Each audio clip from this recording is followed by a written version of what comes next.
Hey, what's happening, guys?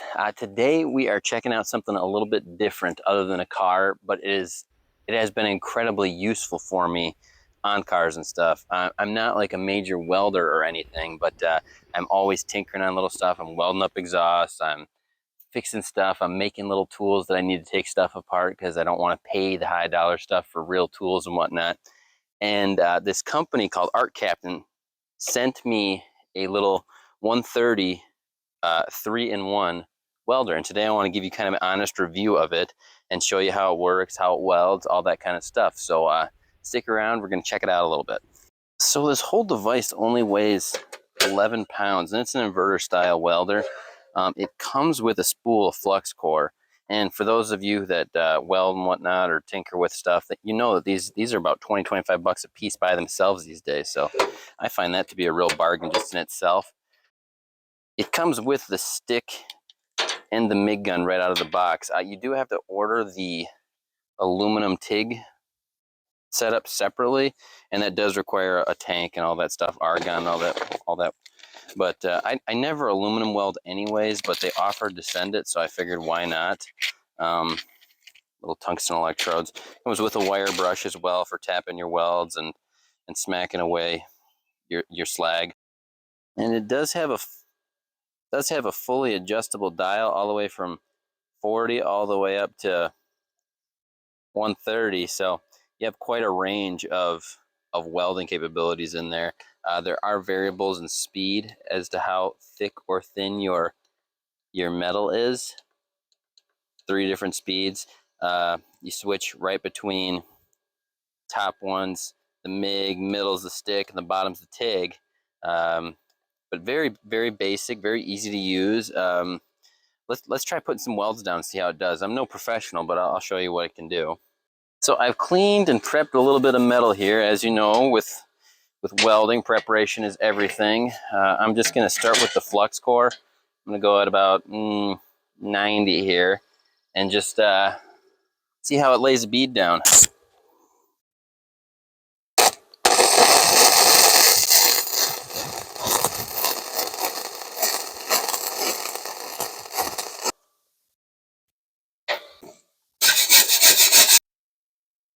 Not too shabby for me. Let's see what the penetration was like. Oh, excellent penetration. That's what she said. All we got to do to flip to stick, we don't have to move any cords around or anything. We just press a button and we're there.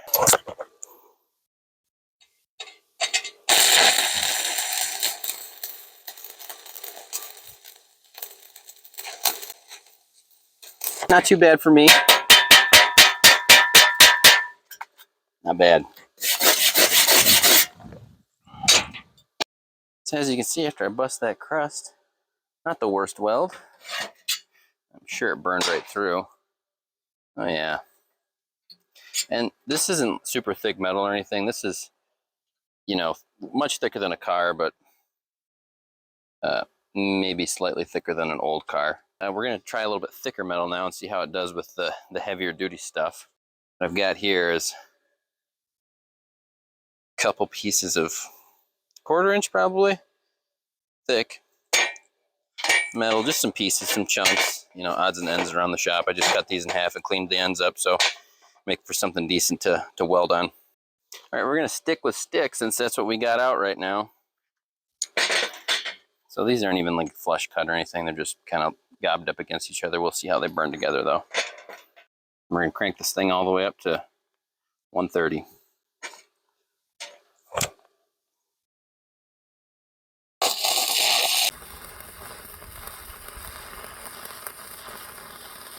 As you can see, pretty good penetration right in there. If you do this other side here, I think it'd be pretty hard to get you can see the heat all the way through it, so.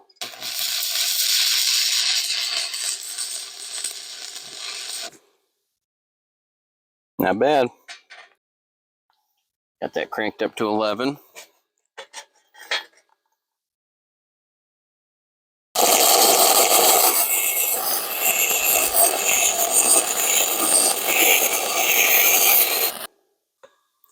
I would say I'm halfway impressed with that as well. There's heat marks throughout. You can see it burn into the actual metal in there. Get this inside track here.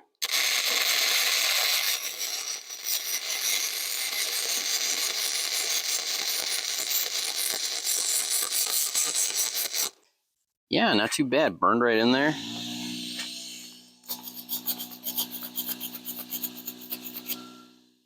So next, we're actually going to check out the TIG welding portion of it, and this is actually quite easy to set up as well. Here's your actual gun.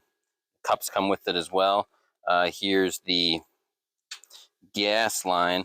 You do have to have some argon around to be able to do this, but it's all pretty basic. You got a nice difference in length between each of them.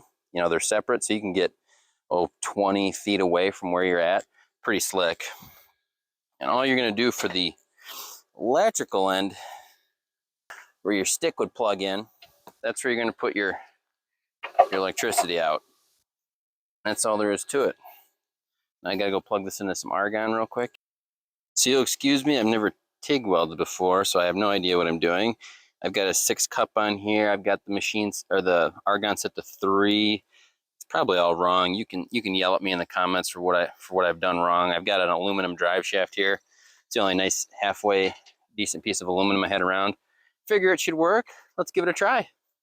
So here we go. I've made my cut. I made like a little gash in the aluminum so it's easier to make a weld. I had to go get some aluminum. I guess we'll see how it goes. Like I said, I've never tried this before.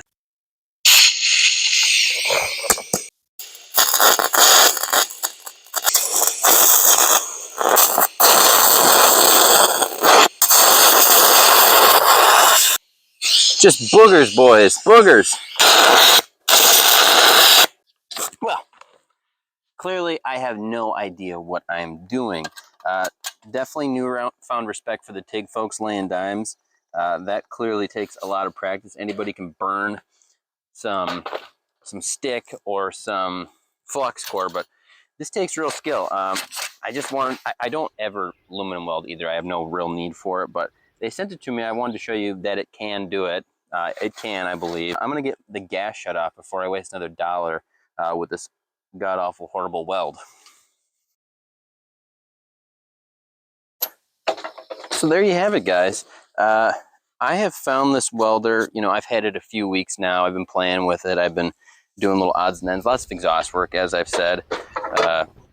Fixed on a Model T a little bit with it. We used it on this Fury project we were doing some for the stick weld. It did pretty decent. For 180 bucks, man, you can't beat this thing with a dead horse. It's got a few small issues, I would say. The ground clamp doesn't get that wide. I'd prefer if it went a little bigger. That's an easy enough fix. You can use a pair of vice grips to clamp on anything, or just get yourself a little bit bigger clamp.